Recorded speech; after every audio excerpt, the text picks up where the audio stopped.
Okay. We are now recording, and we want to say hi to everyone. Sorry, we've been missing you all. We haven't been able to have group for the past few weeks, obviously, while we're going through the COVID-19 crisis, but we wanted to take a little bit of time to share some of the skills that might be helpful during this, talk about some of the things that we've used that have been helpful for us, and hopefully give you some things to think about until we're able to meet in group again. All right, so I'm going to let Cameron kind of kick us off and get us started here. Sure, so I can talk about some skills that I've been using and kind of how I've been using them. Unfortunately, you guys have not done distress tolerance yet, which is exactly what I think we need for some of the going a little bit. So the first skill I would say that I'm using a lot is radical acceptance, which is just kind of accepting every day that I don't know exactly what's going to happen. I don't know when I'm going to see you guys for group, and just kind of being able to deal with that, because if you don't accept it, you can't really move on and do something more useful. So I've been using that a lot to just kind of deal with the unknown every day and get back on track from that. I have been using the mindfulness skills a lot. I would say observe, just kind of noticing emotions that are coming up. If I'm reading an article and noticing it's time to stop reading that. I've also been doing a lot of just like specific meditations, kind of like what we do at the beginning of group, but a little bit longer.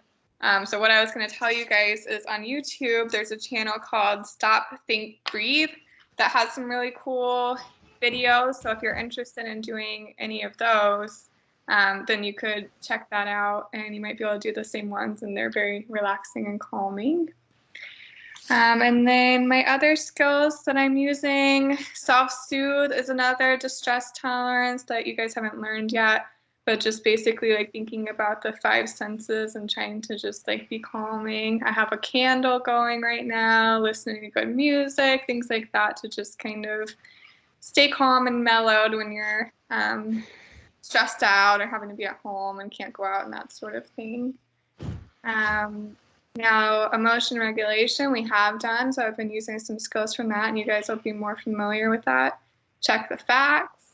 Am I having a normal worry? Like, I probably shouldn't go over and hang out with my best friend and get closer than 6 feet with her. That could be a concern. Or am I having kind of an abnormal worry? Like, what if I and all of my friends and family all get coronavirus and something a little too extreme? So just being able to check the facts on worry thoughts and see if they're rational, if they're not, like trying to use some other skills to deal with that.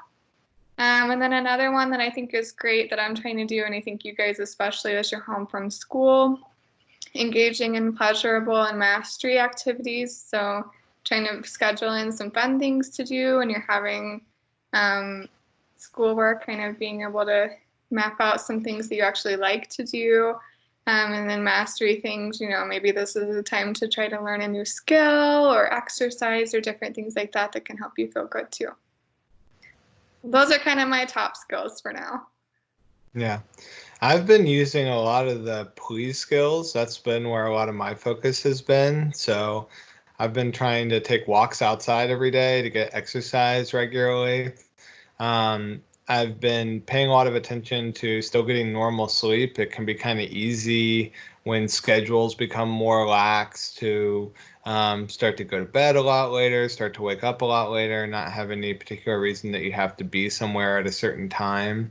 And so I think that our schedules can get really thrown off by an event like this. So I've been trying to still keep a pretty normal schedule, even though sometimes I don't have to be somewhere at exactly the same time I normally would. And I've also paid attention to what I'm eating, because you have a lot of time at home where you're just hanging out. Normally when we're at work or we're at school, there's not copious amounts of food readily available. But when you're stuck at home, it's easy to walk down to the kitchen and, sort of let snacking get a little bit out of control. And also because a lot of us are stressed during this time, it's a natural time to to maybe go for some of those foods that are less healthy for us in the long run, like really fatty foods or junk food, things like that, that maybe feel good right in the moment when we eat them, but we notice over the course of the day we feel a little bit worse. So I've really been trying to pay attention to my eating, my exercise, and my sleep over the past few weeks, and I think that's helped me keep things on the rails for the most part.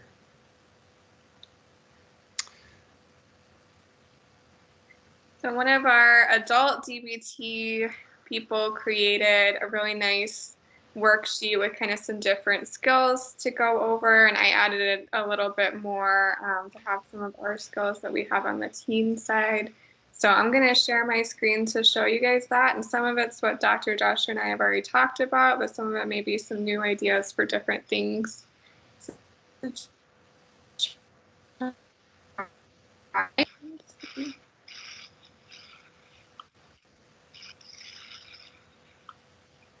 Oh. Are we sharing screens now?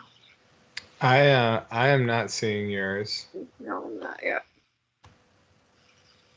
It's a button with an arrow pointing towards a box, and that when you will come up over your bottom of your video screen. Yeah, you can tell we're all getting used to it. It's telling me I can't record my screen until I close out of this. Okay. Yeah. So I can just go over what is on the. Let me see if I can share it. Okay. At least the what we have there. Is that sharing my screen? Mm-hmm. Okay. So I know this doesn't have some of the middle path stuff you added, but this will still be an overview. Obviously, everyone watching this, we're still getting used to using technology that's new for us. So apologies for that. So maybe we can just take turns going over the different ones here. Sure. I'll go first.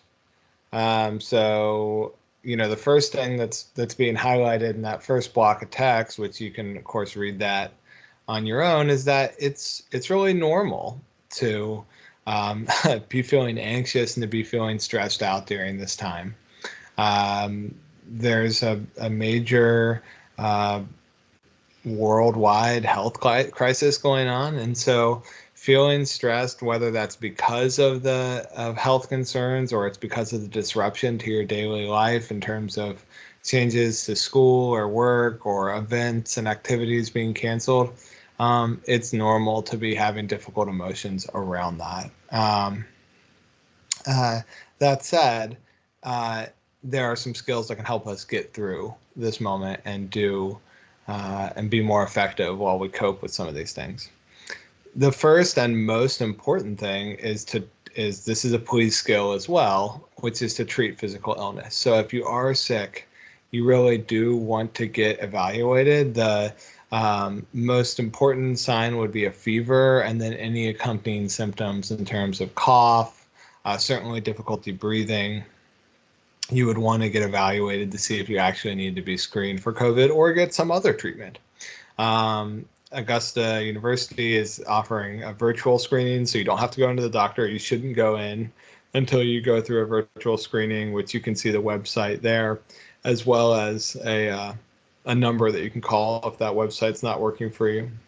And if you have some kind of underlying medical condition that places you at higher risk, then you probably want to be talking with your healthcare provider as soon as you notice any symptoms, because things can progress with COVID, quicker than you might expect. So really just very important to stay on top of your health during this time and not allow things to get bad before you seek medical attention.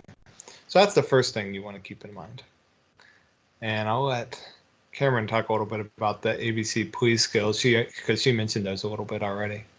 Yeah, so kind of already talked about this, but just to go over it again, accumulating positive experiences. So trying to find something that you enjoy doing, that you can do without the day, and that you're able to do even from home with restrictions that you might have. Building mastery, trying to find something again that you can do that kind of makes you feel accomplished. And then coping ahead, I know some of you guys have seen the skill sheet that I use for cope ahead, where it has all of the different skills laid out, but just being able to kind of think out, okay, I might have this going on tomorrow. Here's some skills that I might need to use to deal with that. And being able to kind of problem solve before it even happens so that you have an idea of what to do in the moment. Mm-hmm. And I think with coping ahead, something that you can think about is, right now it seems like pretty much agreed that things will be on hold through the rest of this month. And you may plan ahead for some expected disruption for this month, and even think a little bit further that there's a possibility things could be affected. So are there some things that will be really difficult if social distancing and quarantine type measures go into effect into May? And so if so, how can you cope with those things? How can you deal with them if that's what you have to deal with?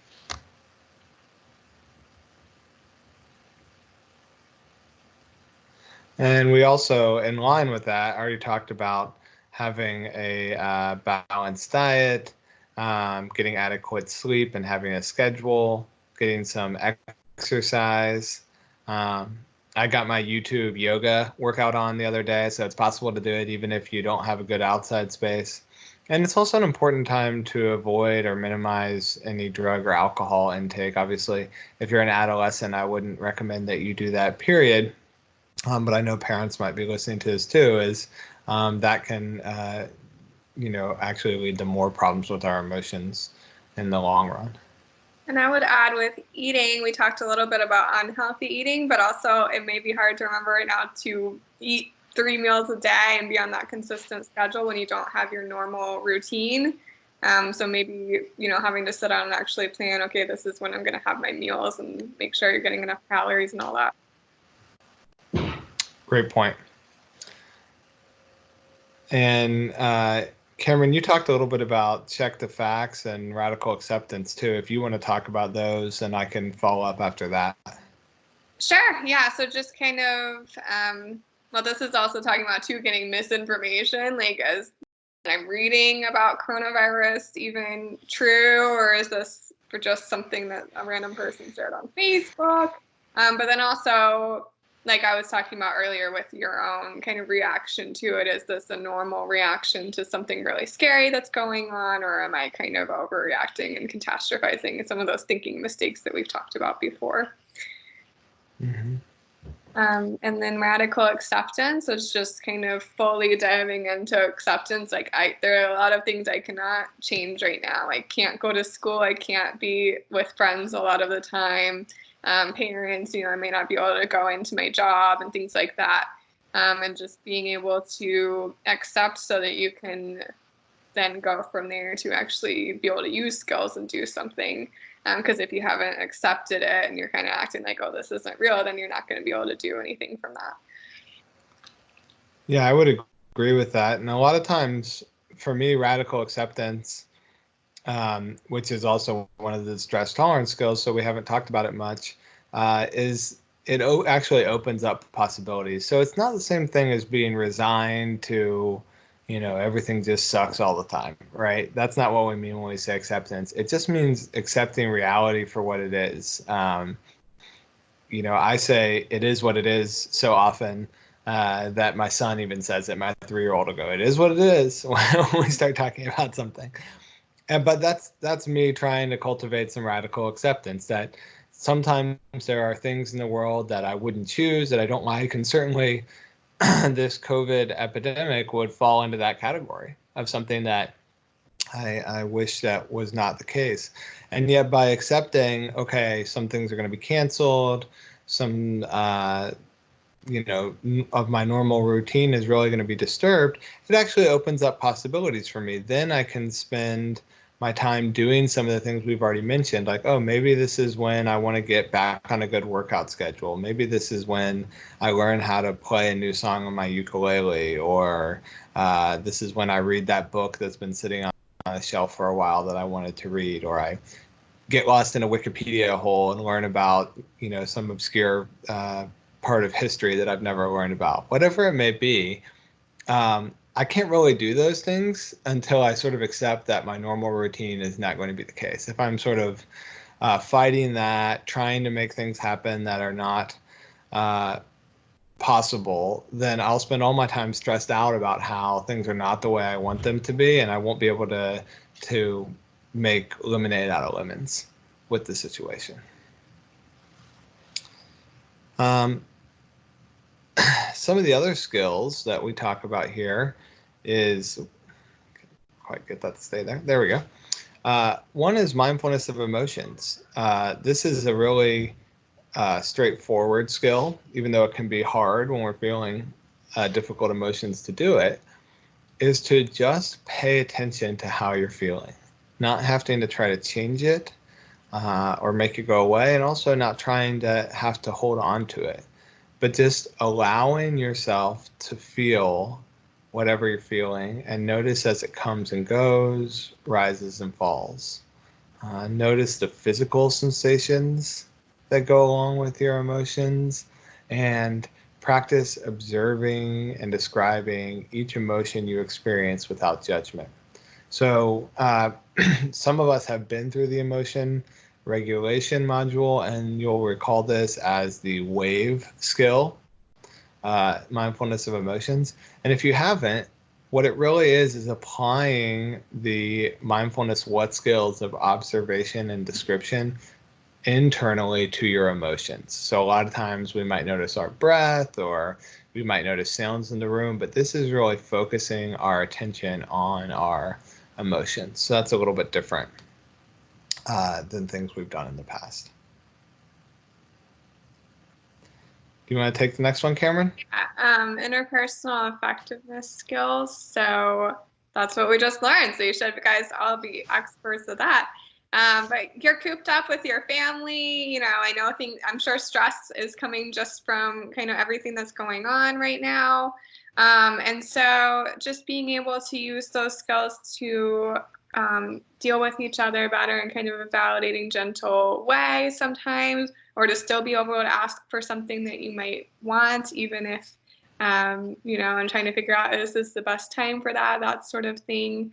And this talks about negotiating, you know, teens and parents, I think right now are just going to have to be willing to do a little bit of negotiation to kind of see what are we willing to do a little bit differently, because this is just a unique time right now. It absolutely is a unique time, unprecedented, really. So it does still take a lot of our skills to be able to manage it. If you'll go ahead and talk about the next section as well, I'm going to pull up the other Word document to be able to talk about that, Cameron. Sure. Let's see. I got to pull it up for me. Okay, so contribute. So that's another one that we haven't gone over as much, but basically just being able to help other people right now. And so sometimes that can make us feel better to do something for someone else. So we know there's a lot of different things that people are trying to do, you know, sending meals to healthcare workers, helping out the elderly people who can't get it. You know, if there's anything, obviously there's not a lot teens may be able to do, and you might not feel comfortable going in person to do something. But anything you guys might be able to, you know, writing a letter to someone, video chatting, maybe someone in your family that is more alone than you guys, or something like that you might be able to do to kind of help other people and just feel like you're getting to do some good in the world during all of this. Right. And then I also talk about walking the middle path, because we didn't get that on there. Sure. So the skills I was looking at for walking the middle path that I think could be helpful: validate self and others. So it's very easy right now to be self-invalidating. I would say, you know, I should be getting more work done, or I can't believe, you know, now that I don't have sports, it should be easier to get all my homework done, and I don't know why this isn't happening. And just being able to remember, like, this is a stressful time and this is different, and you're trying, teens maybe trying something new with online learning that you've never done, parents maybe with doing your work online, and just being able to validate, like, this is not a totally normal time, and it's okay if I'm not 100% productive right now. Mm-hmm. And then validate others, I would say with each other, especially teens and parents, of being able to validate, for teens, your parents might tell you you can't do something and just flatline that's not happening, and being able to understand their perspective of why they might be saying that. And then for parents to be able to look at teens and realize, maybe this is hard for them being home all the time, being kind of cooped up, and kind of what can I do to kind of help with that and validate their perspective of kind of wanting to go out and be able to do normal things. Yeah, very true. And right. Sorry. I was going to go ahead and put up that staying skillful guide, and let's thinking and acting dialectically. Okay. Go ahead. You have time to talk about it. Yeah. Just to be able to think out, there's two perspectives that could both be right, and kind of how do we find a middle ground from those different perspectives right now. Definitely. Thank you, Cameron, for that overview. Now, we've really done kind of a whirlwind discussion of the different skills. And so let's think about how we could improve our ability to consolidate what we've learned and actually be able to apply it. So I'm going to see if I can pull that up. I'm having a little trouble pulling up that particular sheet for whatever reason. Here we go. I see it now. All right. Is that coming up? Yes. Okay. So I'm going to ask everyone to do this, if you have not already done it, to think about things. You might think about some of the things we've talked about today. Hopefully that's kind of been a reminder for you in terms of some of the different skills, and think about which ones are most important to you. So the first thing is just to think about what have you learned from group so far. Everyone's learning history has been a little bit different, but what's important to you to remember from group? So when you're filling that out, you can think back about things we've learned recently in terms of mindfulness and interpersonal skills. You can also think about things that you learned a long time ago that maybe seem like they really apply now, and add all of that into your sort of top 3 to 4 skills that you can remember. You may also notice that, as we've been talking about, it's really a stressful time right now as we're dealing with this. And so how will you know if you're becoming like really vulnerable to emotion mind, or if other problems are starting up? What would be some clues to you that that's happening? Think about some of your own warning signs. And also think about what are some things that you might do that actually make you more vulnerable. So if you know, like, that you might respond to stress by, let's say, using drugs, or you might respond to stress by getting in arguments with people, and that actually makes you more emotionally dysregulated, then you'll want to have a lookout for that too. So this is both warning signs that you're headed towards emotion mind, as well as things you do that might move you towards a problem behavior, whether it's emotion mind or not. So these are really things to be looking out for and trying to avoid.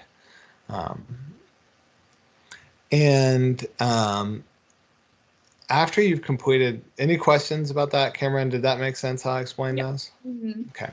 So when you look back to this next section that has sort of obstacles, this is really in line with coping ahead and problem solving.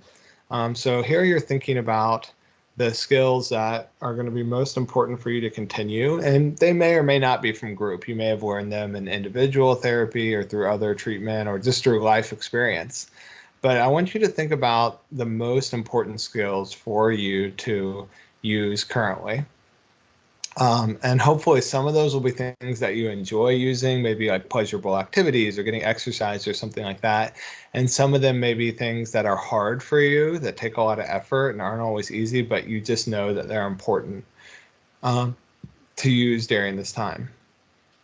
And then for each one of those skills you identify, think about what are some of the obstacles for using it. So let me give an example for myself. So let's say that I put exercise down as a skill from the police skills, balanced exercise. Obstacles to doing it may be waking up really late. I'm sleeping really long because I don't have to be anywhere, and then half the day is gone. I don't have a lot of time to do it. Or another obstacle may be when it's raining, when the weather is not nice, I don't have the ability to go to the gym, and so what am I going to do? And so then in the last line, you plan for how could I overcome obstacles. So I might write, set an alarm to get up by 9 a.m. every morning, and save a couple of exercise videos I like on YouTube that I could watch on a rainy day and do. So that's how you basically go through. And you want to try to do that for 3 to 5 skills that you think are going to be important during this period. And then the last, well, not the last section, but the next section talks about things that may come up. So as we said, we know kind of for about the next month or so, things are going to be pretty shut down. And so, that's going to affect things over the next month.